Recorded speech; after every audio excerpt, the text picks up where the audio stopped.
এখন মার্কিন president Donald Trump এই যে যুদ্ধবিরতির বিষয়টি নিয়ে সামাজিক যোগাযোগ মাধ্যম সোশ্যাল ট্রুথে তিনি তার মালিক স্ট্যাটাস দিয়েছেন এবং সেখানে তিনি বলেছেন যে পাকিস্তানের প্রধানমন্ত্রী শেহবাজ শরীফ এবং পাকিস্তানের সশস্ত্র বাহিনীর প্রধান ফিল্ড মার্শাল মুনিরের সঙ্গে আলাপ আলোচনার পরিপ্রেক্ষিতে মানে তাদের অনুরোধে তিনি এই ২ সপ্তাহের যুদ্ধবিরতিতে সম্মত হয়েছেন।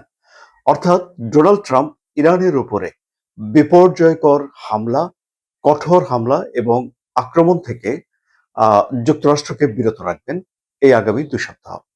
এবং এই জন্য যুক্তরাষ্ট্রের তরফ থেকে একটা শর্ত দেওয়া হয়েছে। শর্ত ডেফিনেটলি কঠিন।